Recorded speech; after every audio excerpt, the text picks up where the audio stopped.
नमस्कार दोस्तों, मैं हूं कमलेश कुमार सिंह।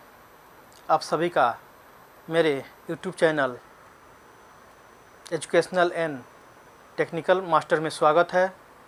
साथियों, यदि आप मेरे YouTube चैनल पर नए हो तो कृपया मेरे चैनल को सब्सक्राइब कर दीजिए तथा ऑल नोटिफिकेशन बेल को दबाकर ऑन कर दीजिए, ताकि जब भी हमारी नई वीडियो मेरे चैनल पर अपलोड हो तो आपको सबसे पहले इसका नोटिफिकेशन मिल जाए।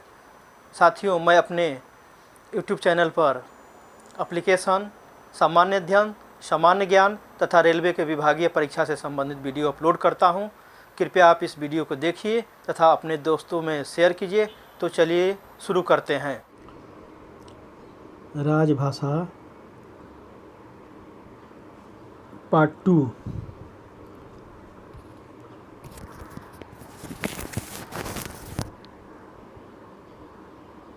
प्रश्न 1। स्वतंत्र भारत में भाषा के आधार पर गठित होने वाला प्रथम राज्य कौन सा है? इसके 4 विकल्प हैं। क बिहार, ख उत्तर प्रदेश, ग आंध्र प्रदेश, घ तमिलनाडु। इसका सही उत्तर है ग आंध्र प्रदेश। इसका व्याख्या इस प्रकार है। आंध्र प्रदेश 1 अक्टूबर 1953 ईस्वी को आंध्र प्रदेश राज्य के रूप में गठन हुआ। यह राज्य भारत में भाषा के आधार पर बनने वाला पहला राज्य था। अतः इसका उत्तर ग आंध्र प्रदेश होगा।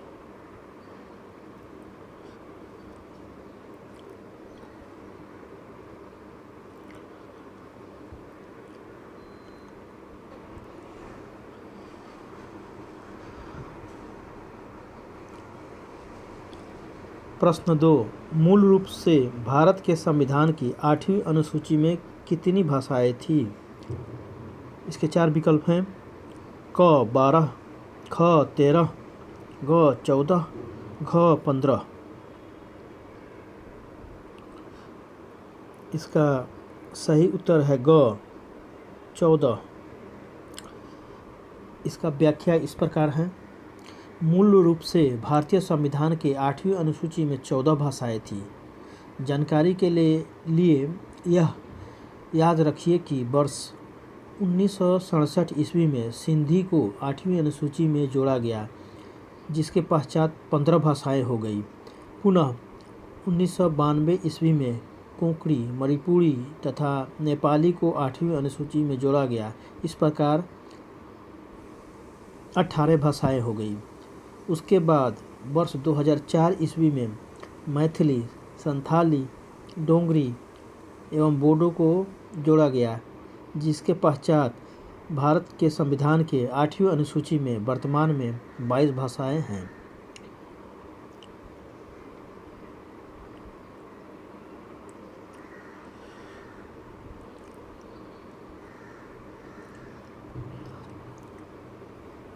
प्रश्न 3। वर्ष 2021 की जनगणना के अनुसार भारत में तीसरी सर्वाधिक बोली जाने वाली भाषा कौन सी है? इसका सही उत्तर है घ मराठी।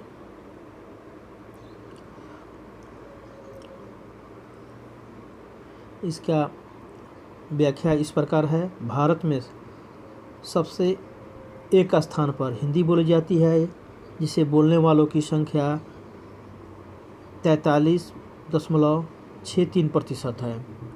दूसरे स्थान पर बंगाली भाषा बोली जाती है, जिसको बोलने वाले लोगों की प्रतिशत 8.03% है। तीसरे स्थान पर बोले जाने वाली भाषा मराठी है, जिसको बोलने वाले लोगों की प्रतिशत 6.86 है।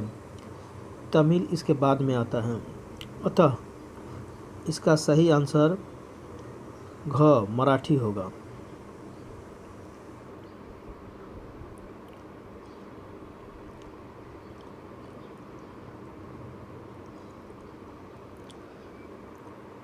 प्रश्न 4, किस भाषा में नेम प्लेट अर्थात नाम प्लेट तैयार किए जाते हैं? इसके 4 विकल्प हैं। केवल हिंदी में, केवल अंग्रेजी में, ग केवल हिंदी अंग्रेजी दोनों में, इनमें से कोई नहीं। इसका सही उत्तर है हिंदी अंग्रेजी दोनों में। इसका व्याख्या इस प्रकार है, जब हम अपना नेम प्लेट बनवाते हैं तो यह दुभाषीय भाषा में बनता है, जिसमें हमारा नाम सबसे ऊपर हिंदी में लिखा जाता है, उसके बाद हमारा नाम इंग्लिश में हिंदी के नीचे लिखा जाता है। अतः इसका सही आंसर ग होगा, क्योंकि नेम प्लेट हिंदी और अंग्रेजी दोनों में बनाए जाते हैं।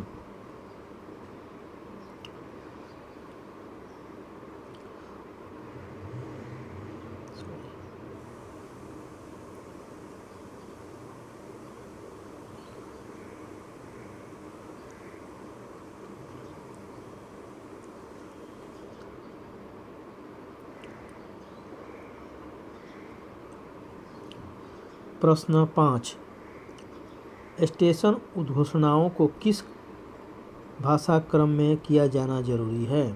इसके 4 विकल्प हैं। क हिंदी अंग्रेजी प्रादेशिक भाषा, ख अंग्रेजी हिंदी प्रादेशिक भाषा में, ग प्रादेशिक भाषा अंग्रेजी हिंदी में, घ प्रादेशिक भाषा हिंदी अंग्रेजी में। इसका सही उत्तर घ होगा। इसका व्याख्या इस प्रकार है,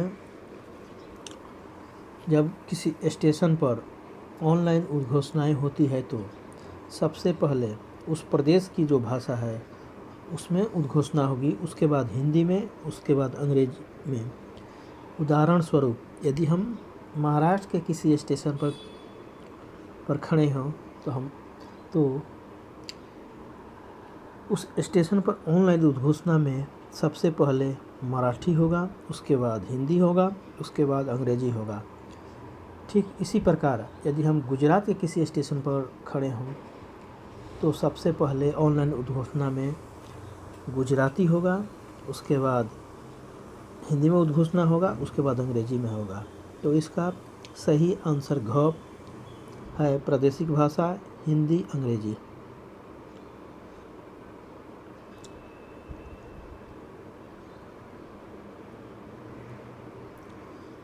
प्रश्न संख्या 6, इनमें से कौन सा राज्य क क्षेत्र में शामिल है?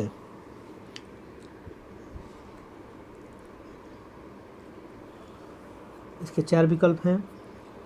क चंडीगढ़, ख तमिलनाडु, ग महाराष्ट्र, घ अंडमान निकोबार द्वीप समूह। इसका सही उत्तर है घ अंडमान निकोबार द्वीप समूह। इसका व्याख्या इस प्रकार है,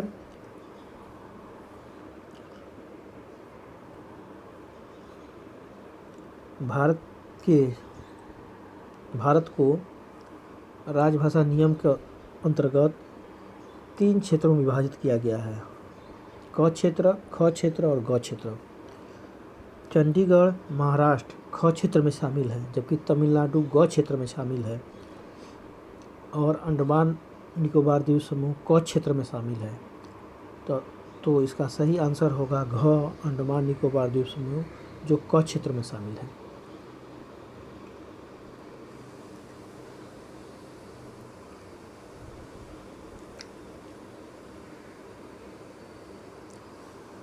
प्रश्न 7, निम्नलिखित में से किस राज्य की राजकीय भाषा भारतीय संविधान के 8वीं अनुसूची में शामिल नहीं है।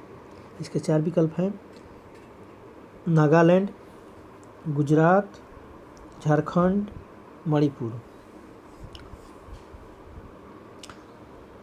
इसका सही उत्तर है क, नागालैंड। नागालैंड की राजकीय भाषा अंग्रेजी है। अंग्रेजी भाषा अभी तक भारत के संविधान के 8वीं अनुसूची में शामिल नहीं है।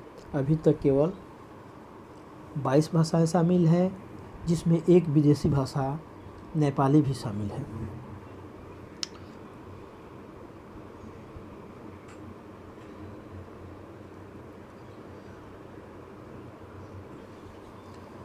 प्रश्न 8, इनमें से कौन सा राज्य ख क्षेत्र में शामिल नहीं है? इसके 4 विकल्प हैं: क पंजाब, ख महाराष्ट्र, ग गुजरात, घ झारखंड। इसका सही उत्तर होगा घ झारखंड। झारखंड क क्षेत्र में शामिल है। बाकी पंजाब, महाराष्ट्र, गुजरात सब ये तीनों ख क्षेत्र में शामिल है, जबकि झारखंड क क्षेत्र में शामिल है। तो इसका सही उत्तर घ झारखंड होगा।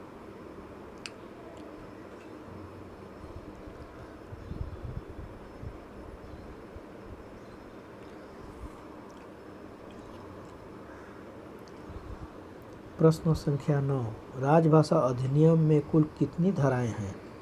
इसके 4 विकल्प हैं: क 6, ख 8, ग 7, घ 9। इसका सही उत्तर है घ 9 धाराएं शामिल है। राजभाषा अधिनियम 1963 में 9 धाराएं शामिल हैं।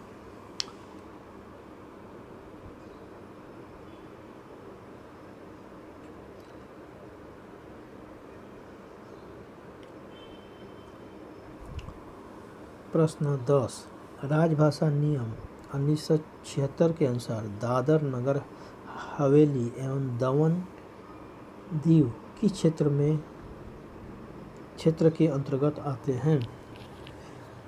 इसके 4 विकल्प हैं: क, ख, ग। इनमें से कोई नहीं।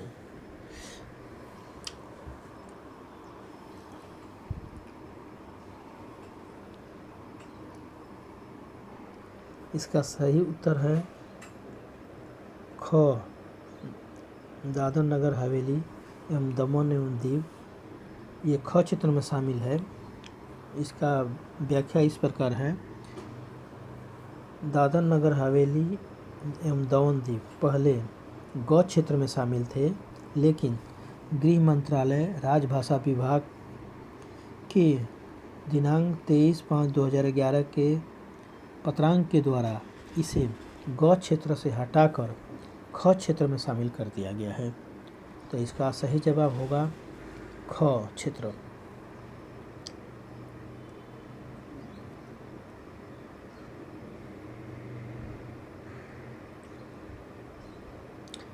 प्रश्न 11,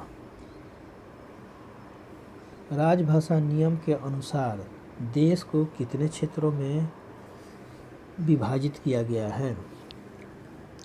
इसके 4 विकल्प हैं: क 6, ख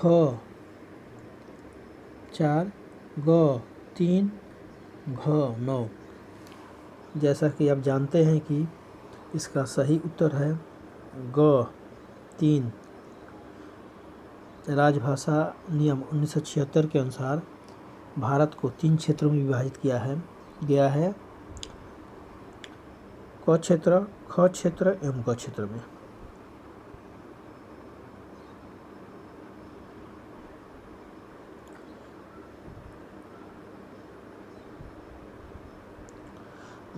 प्रश्न संख्या 12, राजभाषा अधिनियम कब पारित किया गया?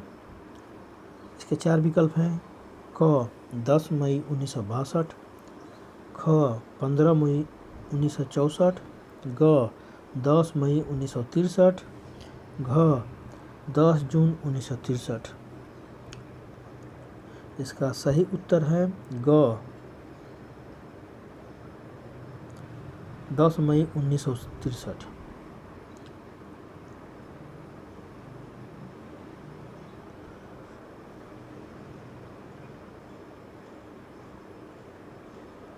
प्रश्न 13, भारत संघ की आधिकारिक भाषा हिंदी किस लिपि में है? इसके 4 विकल्प हैं क देवनागरी, ख पाली, ग ब्राह्मी, घ प्राकृत। इसका सही उत्तर है, जैसा कि आप जानते हैं, क देवनागरी लिपि। हमारी हिंदी भाषा देवनागरी लिपि में लिखी जाती है। वहीं अगर हम अंग्रेजी की बात करें तो अंग्रेजी रोमन लिपि में लिखी जाती है।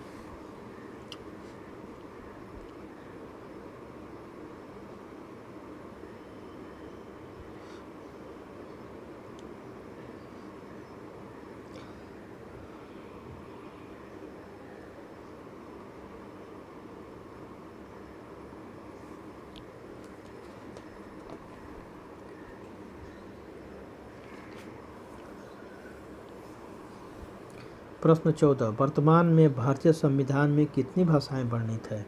इसके 4 विकल्प हैं क में 24, ख 22, ग 14, घ 25। इसका सही उत्तर है ख 22। वर्तमान में भारतीय संविधान के 8वीं अनुसूची में 22 भाषाएं शामिल हैं।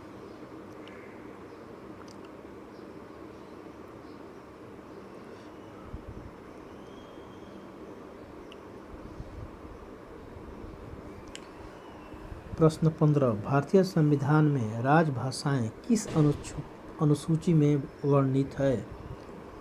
इसके 4 विकल्प हैं क अनुसूची 5, ख अनुसूची 6, ग अनुसूची 7, घ अनुसूची 8। इसका सही उत्तर है घ अनुसूची 8 में। भारतीय संविधान के अनुसूची 8 में राजभाषाएं शामिल हैं।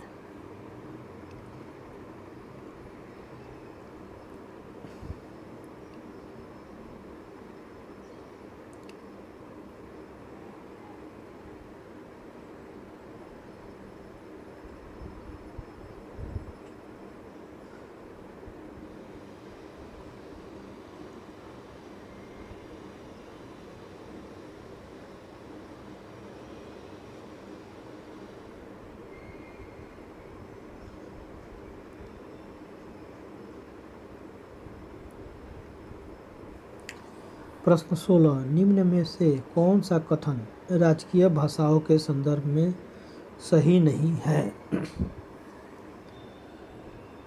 इसके 4 विकल्प हैं क संविधान के भाग 17 में अनुच्छेद 343 से 351 राजभाषा से संबंधित है।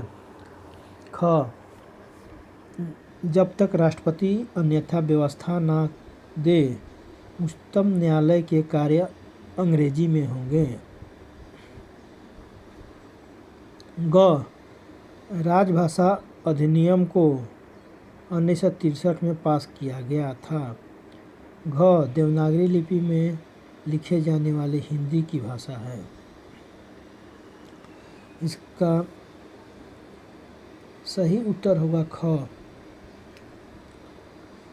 इसका व्याख्या इस प्रकार है, भारतीय संविधान के अनुच्छेद 348 में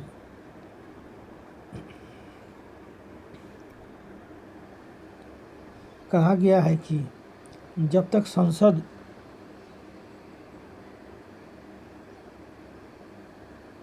विधि द्वारा कोई अन्य व्यवस्था न करे, उच्चतम न्यायालय तथा प्रत्येक उच्च न्यायालय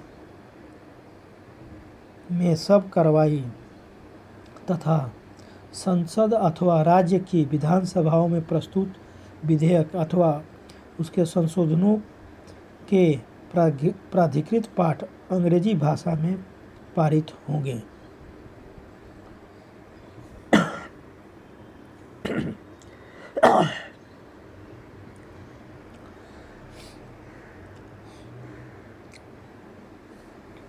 यहाँ पर ध्यान देने योग्य बात है, 348 में कहा गया संसद को अधिकार दिया गया, जबकि यहाँ पर प्रश्न के विकल्प में, उत्तर के विकल्प में राष्ट्रपति है। अतः ख सही नहीं है, जबकि क 17 संविधान के 17 भाग में अनुच्छेद 343 से 351 तक राजभाषा है।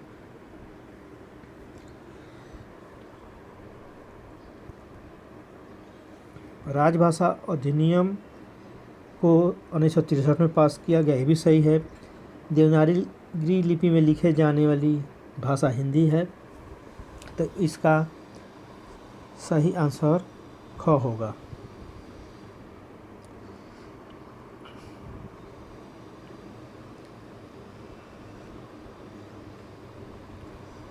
प्रश्न 17, निम्न में से कौन सा अनुच्छेद सही सम्मिलित नहीं है?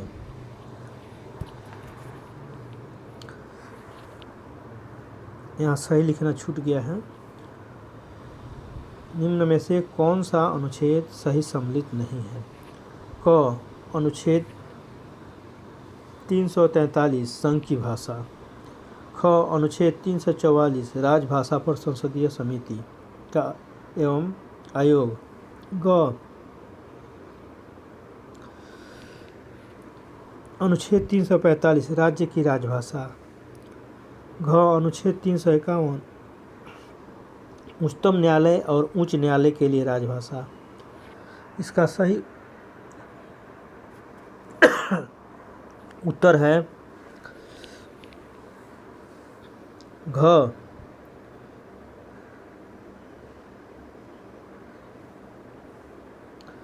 इसका सही उत्तर है घ, क्योंकि अनुच्छेद 343 में संघ की भाषा का वर्णन है, अनुच्छेद 344 में राजभाषा पर संसदीय समिति एवं आयोग का वर्णन है, ये भी सही है। अनुच्छेद 345 में राज्य की राजभाषा का वर्णन है, यह भी सही है।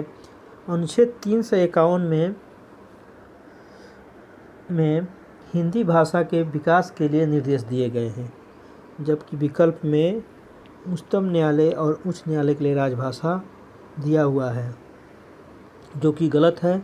उच्चतम न्यायालय और उच्च न्यायालय के लिए राजभाषा का वर्णन अनुच्छेद 348 में किया गया है, के बारे में 348 में बताया गया। इस प्रकार इस प्रश्न का उत्तर घ होगा।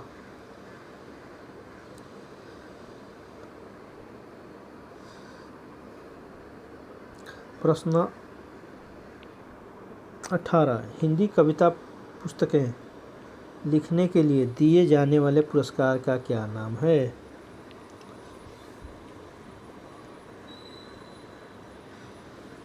इसके 4 विकल्प हैं, क मैथिली शरण गुप्त, ख प्रेमचंद पुरस्कार, ग हरिवंश राय बच्चन पुरस्कार, घ पीयूष मिश्रा पुरस्कार।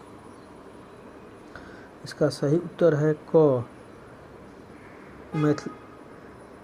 इसका सही उत्तर है क मैथिली शरण गुप्त पुरस्कार।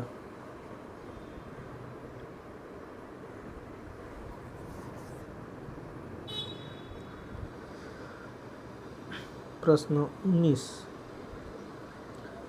निम्न में से किस भाषा को संविधान की 8वीं अनुसूची में शामिल नहीं किया गया है, जबकि वह एक राज्य की राजकीय भाषा है?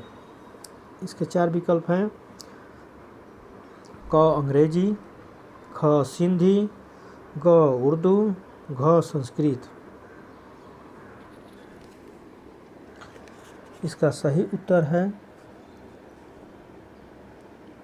क अंग्रेजी। अंग्रेजी नागालैंड और अरुणाचल प्रदेश दोनों प्रदेश की राजकीय भाषा है।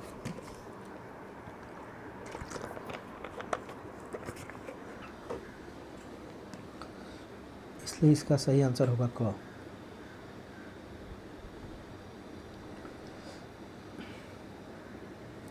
प्रश्न 20, भारत की राजभाषा क्या है?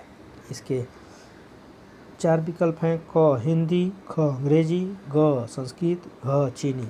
जैसा कि आप सभी भी जानते हैं, इसका सही आंसर है क हिंदी।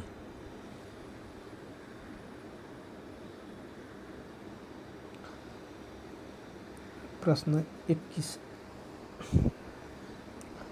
हिंदी दिवस कब मनाया जाता है? इसके 4 विकल्प हैं 14 सितंबर को, ख 3 अगस्त को, ग 10 जुलाई को, घ 3 मई को।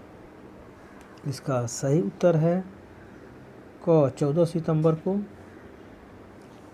14 सितंबर, इसका व्याख्या इस प्रकार है, 14 सितंबर 1949 के दिन ही हिंदी को भारत की राजभाषा के रूप में स्वीकार किया गया था।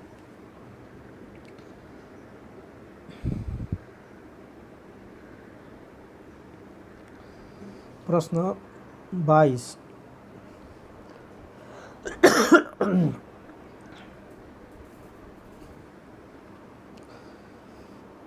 राजभाषा नियम कब बने? क 1963, ख 1965, ग 1976, घ 1967। इसका सही उत्तर है ग 1976। राजभाषा नियम 1976 में बना था, जबकि अगर प्रश्न में पूछा जाता है राजभाषा अधिनियम, तब इसका उत्तर होगा 1963।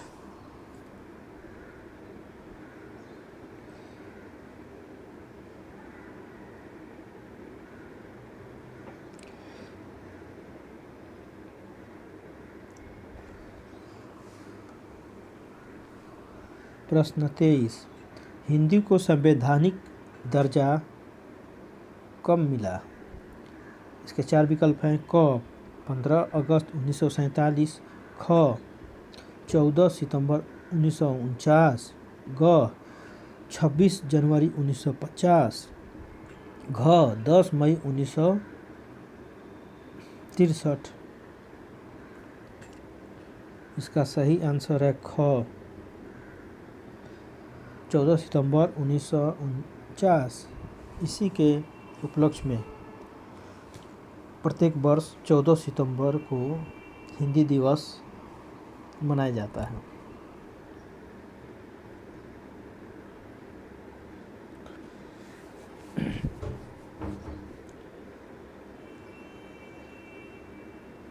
प्रश्न 24, राजभाषा अधिनियम 1963 का संशोधन कब किया गया?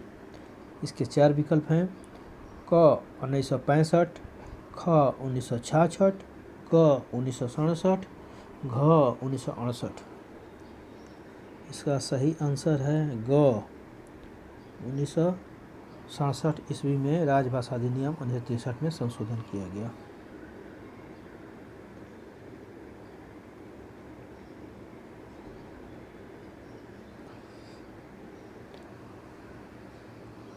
प्रश्न 25, अरुणाचल प्रदेश की राजकीय भाषा क्या है?